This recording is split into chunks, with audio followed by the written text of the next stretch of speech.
Kọta mgbasa ozi gị onye ọma njem ọnụ nke onye chiri ya zere Igbo mụrụ nze mmụọ ọzọ n'akụkọ ụwa n'ụtụtụ taa bụ Fraịde ma bụrụ abalị nke asaa n'ime ọnwa Maachị afọ 2025. Ahịa na-azụta bụ Orie na mbụ isiokwu ndị a ga-eme akụkọ anyị ga-akọrọ gị. SADC ekwuwego na ọ ghọtara ọgọdọ nye ịkwalite mmepe tọrọ atọ. Gọọmenti Anambra Steeti emerụbego mmemme mmalite ụbọchị nkụzi gbasara ọrụ nke afọ 2024 mụtara afọ 2025 maka ụlọ akwụkwọ sekọndịrị dịgasị na steeti a. Ala Naịjirịa amalitego itinye ọnụ n'okwu maka ịnọbịa na COP32 n'afọ 2027 ebe mba North Korea kwụsịgoro ndị na-eme njem nlegharị anya ịbata na mba ahụ n'oge ha mepechara. Mata na nchekwa abịagidegide adịgide na Anambra Steeti ndị Anambra ka anyị cheta na nchekwa bụ oke na ọrụ dịrị mmadụ niile nakwa maka anyị nwee Anambra Steeti dị mma obibi ma nwee ezi nchekwa na anyị niile ga-ejikọ aka ọnụ wee kwado gọọmenti iji wee chekwaba steeti anya onwe ebe ịhụrụ ihe na-eme nye mkpesa gbasara nke ahụ n'aka ndị ọrụ nchekwa ka e wee kwalitewanye nchekwa ndụ na akụnụba na steeti a. Cheta na akara ị ga-akpọ bụ 5111 na 080-022-00008. Ọka akụkọ bụ Ifeọma Akife. Tọọ ntị gere akụkọ anyị n'uju. Gọvanọ Anambra Steeti bụ Ọkammụta Chukwuma Soludo ekwugo na South East Development Commission SEDC ga-emepụta ọtụtụ ihe karịa ma ọ bụ na ha na ndị gọvanọ South East ejikọ aka ọnụ. O mere ka mmata nke a n'oge ọ na-ene ọbịa na ịnabata ndị otu ahụ pụtara ọfụ maka South East Development Commission n'ebe obibi gọvanọ dị na Amawbia. Ejike Abana ji akụkọ a wee bịa site n'ụlọ ọrụ anyị. N'ọgbakọ ahụ, Gọvanọ Soludo kwuru na ọ dị mkpa itinye uchu n'ofu amụma wee gwa ndị otu ahụ ka ha gbaa mbọ hụ na ihe ọbụla ha na-eme bụ nke ga-anya oghe n'afọ 5 na-abịa abịa ma tinyekwa uchu n'iwepụta usoro tọrọ atọ iji nyere ndụ ndị mmadụ aka. Onye Chief Executive Officer nakwa onye isi oche Board of Directors nke ya bụ SEDC Dọkịta Emeka Nwogu kenere Gọvanọ Soludo n'ọrụ ọma niile ọ na-alụ n'ebe o metụtara ahụike, agụmakwụkwọ na akụrụngwa. Na mbụre ka onye Managing Director nke South East Development Commission Maazị Mark Okoye kwuru na ya bụ otu bụ nke amụma ya bụ ime ka mpaghara South East bụrụ ebe kachanụ n'ebe a na-ewunye akụ ma ịkwalite mmepe nke ọnọdụ akụnụba. Na mbọ ọ na-agba iji wee kwalite mmepe obodo mepere emepe na ịfụ na enwere ezi nchekwa nye ọhaneze, Gọvanọ Chukwuma Soludo enyego ndị na-ere ahịa n'akụkụ okporo ụzọ izu ụka abụọ bụ ndị na-ere ahịa n'ime nakwa gburugburu ebe a rụrụ flyover ọfụ na Ekwulọbụ izu ụka abụọ ka ha wee kwagharịa n'ebe ahụ. Gọvanọ onye ji aka ya wee gagharị gburugburu ebe ahụ iji wee kwupụta nke a gwara ndị ahụ na-ele ahịa n'ebe ahụ ka ha kwagharịa wee kwaga n'ebe ọzọ ewepụtara ha ahịa site n'aka gọọmenti steeti a ma bụrụ nke dịkwa n'otu okporo ụzọ ahụ. Dịka gọvanọ si wee kwu, onye gwara ndị ahịa nọ n'ebe ahụ nwere mmasị ka ha gaa n'isi ụlọọrụ kansụl ime obodo Agụata wee gaa deba aha na-akwụghị ụgwọ ọbụla. Ọ sị na ebumnobi nke ahụ bụ iji wee neba anya n'ihe metụtara nsogbu a na-enwe na-agbakọta akwụrụ n'okporo ụzọ, nchekwa ndụ nakwa ime ka mpaghara ebe ahụ arụchara nnọọ ọfụ ma ezigbote mma. Ya bụ Ekwulọbịa flyover bụ nke a ga-emepe mgbe na-agaghị ete aka maka na ezi iji wee malite jiri wee mebe ihe bụ nke a rụrụ iji wee belata ihe nhịahụ a na-enwe n'ime njem ma kwalitekwa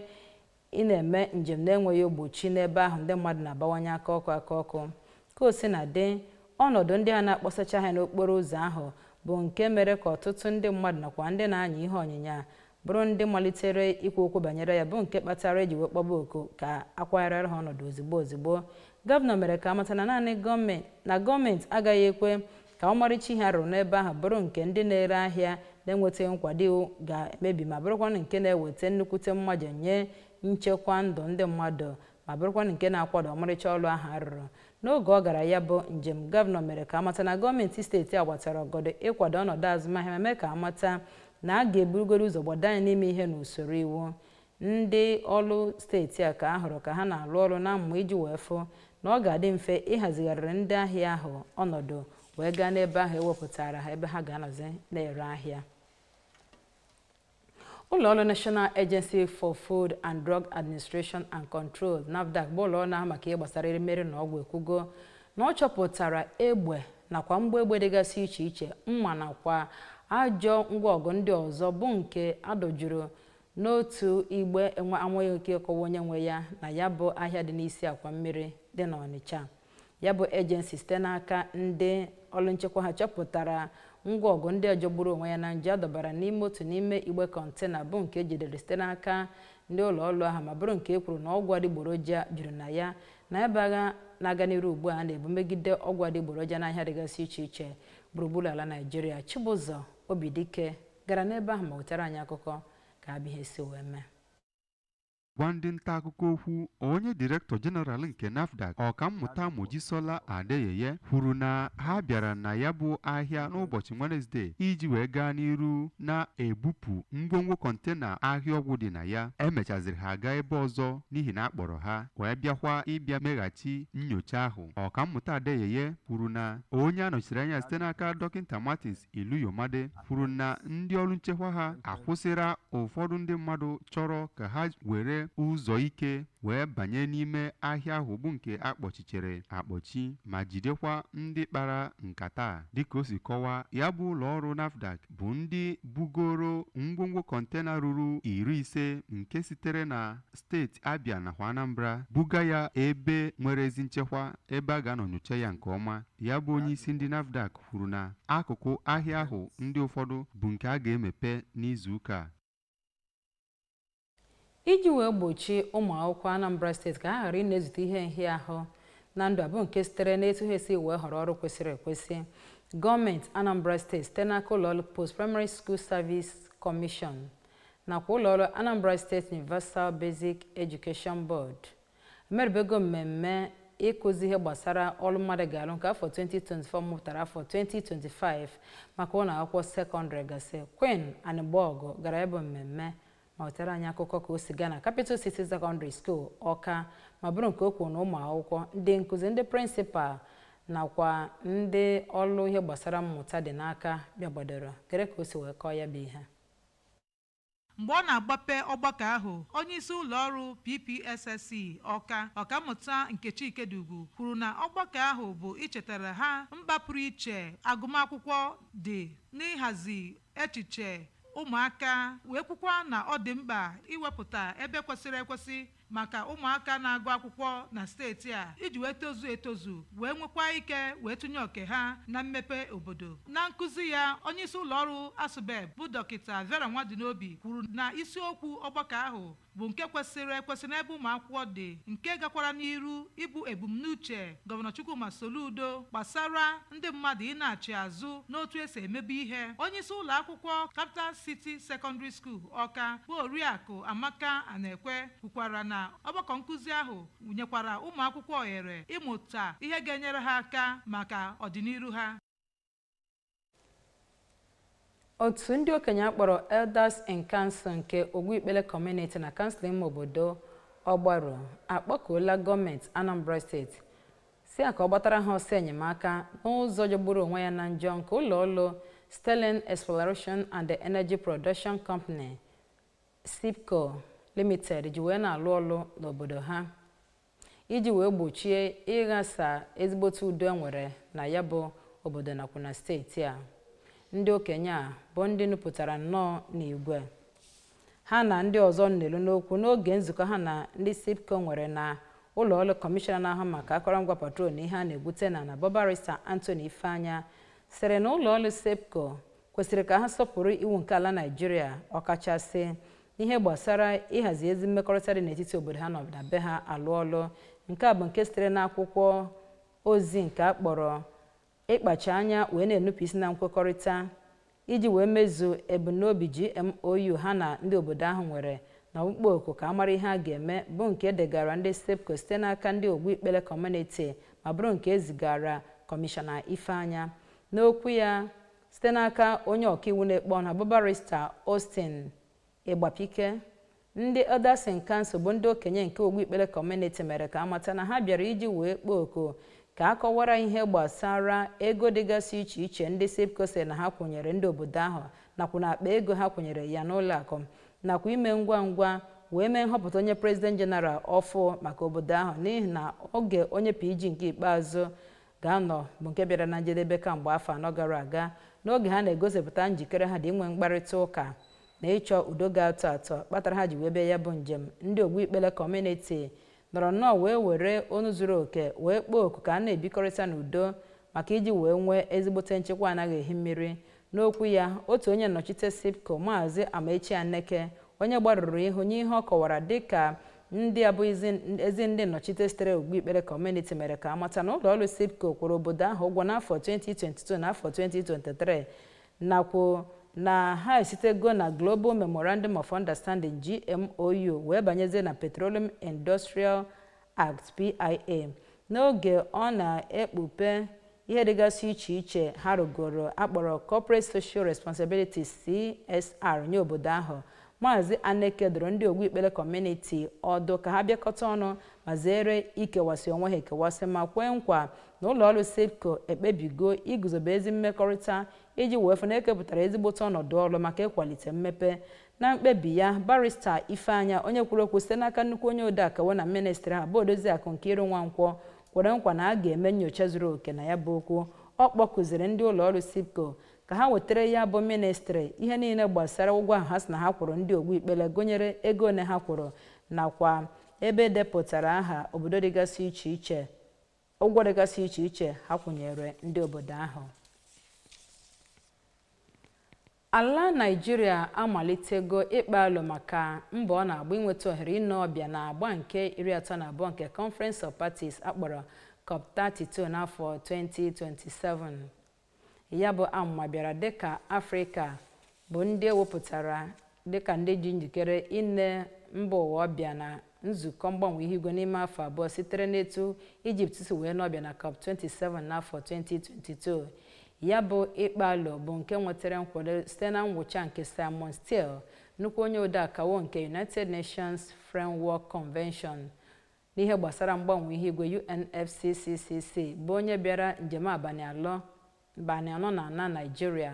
Steele zutere Balarabe Lawal, bụ minista ala Naịjirịa na-afụ maka gburugburu na Abuja, iji wee kpalụ n'ụzọ dịgasị iche iche a ga-eji wee kwalite njikọ aka kwalitekwa ala Naịjirịa isonye nke ọma n'ihe gbasara ịkpalụ maka mgbanwe ihu igwe. Ya bụ njem ya bịara dịka a na-ejikere maka COP30 bụ nke dịgoro njikere iwere ọnọdụ na Belém, Brazil. Ministri ahụ gbakwunyere na ya bụ ịnọbịa na ya bụ ọgbakọ bụ nke ga-ekepụtala ala Naịjirịa ezigbote ebe mgbado ụkwụ ọ ga-eji wee kọwaa ihe gbasara mgbanwe ihu igwe ma n'ogogo etiti ma n'ogogo mba ụwa, dịka ọ ga-akwalitekwa mee ka akọwa ọfụma etu o si wee weta ọgọdọ nye igbo nsogbu sitere na mgbanwe ihu igwe. Mba North Korea akwụsịgo ndị na-eme njem nlegharị anya ka ha ghara ịbata na mba ahụ naanị ka ọ gachara izu ụka ole na ole ndị mbụ sitere na mpaghara West batara na mba ahụ maka nlegharị anya nke mbụ na mbụ ya n'ime afọ 5. North Korea bụ ndị kpọchikọrọ onwe ha ka ha na ndị ọzọ ghara inwe mmetụta na mmalite ọya COVID-19 na mmalite afọ 2020 ma malitekwa ịmalitekwa ihe gbasara ya bụ ihe n'agbata afọ 2023. O mepere nye ndị mba Russia bịara njem n'afọ 2024, mana ọ bụ naanị n'ime ọnwa gara aga ka ndị si mba West wee na-abịa njem mmegharị bụ ndị enyere ohere ka ha bata na mpaghara ime ime nke ọwụwa anyanwụ nke Rason. Ka o si na-adị, ọtụtụ ndị ụlọọrụ dịgasị iche iche na-eme njem nlegharị anya sịrị na njem ịbanye n'obodo ahụ na-ekewapụ onwe ha bụ nke akagburu wee ruo mgbe amaghị. Pyongyang bụ ndị enwebeghị ihe ha kwuru kpatara ha ji wee kwụsị nke ahụ na ntụmadị. United States Soccer Federation USSF nọrọ ụbọchị Wenezdee kwuo na ya ga-aga n'iru ịgba mbọ inweta ohere ijikọ aka maka ịnọbịa na 2031 Women's World Cup n'oge FIFA mechara mkpebi maka ihe gbasara CONCACAF Region Chances nke isonye na ya bụ asọmpi.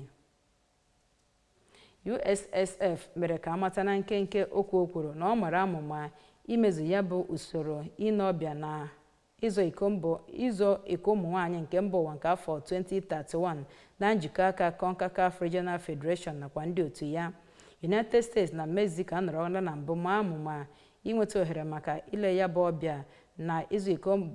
mba ụwa nke ụmụ nwaanyị nke afọ 2027 ma ha mechara wepụ mmasị ha na izuụka ndị gara aga dịka a na-ejikere maka ime ntụliaka nke FIFA na Bangkok mee ka amata na katama nke ha na ha ga-agbadogodo anya maka inweta ohere n'afọ 2031.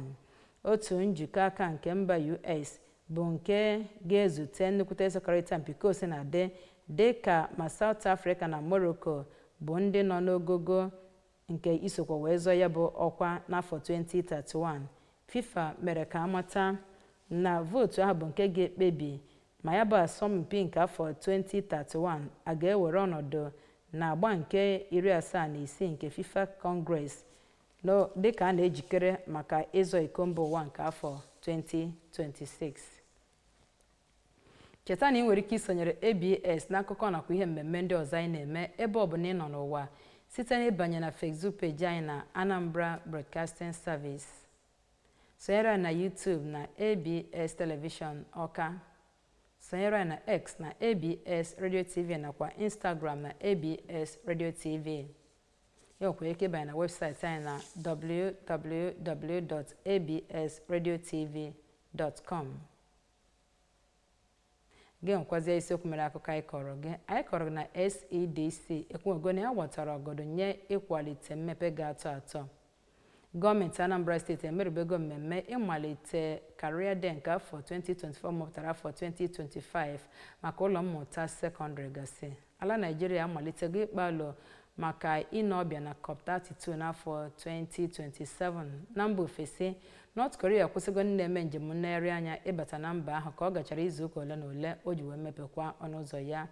Mata na nchekwa abịago ịdịgide adịgide n'ime Anambra Steeti. Ndị Anambra ka anyị cheta na nchekwa bụ oke na ọrụ dịrị mmadụ niile nakwa maka anyị nwe Anambra Steeti dị mma obibi nwe ezi nchekwa na anyị na-ejikọ aka wee kwado gọọmenti iji wee chekwaba steeti anyị. O nwee ka isi wee hụ ebe ihe na-eme nye mkpesa gbasara nke ahụ n'aka ndị ọrụ nchekwa ka e wee kwalitewanye nchekwa ndụ na akụnụba na steeti a. Cheta na akara ntụmadị ga-akpọ ma onwe ka o sede bụ 5111 na 08022000008. N'ebe a ka akụkọ ụwa n'ụtụtụ a kọrọ ọnụ na ndị nyere aka wee chekwaba akụkọ ụwa ma onwe mbụ Ifeọma aka ife na-agụrụ gị ọfọ ogologo ndụ na arụ isi ike ka ọ dị.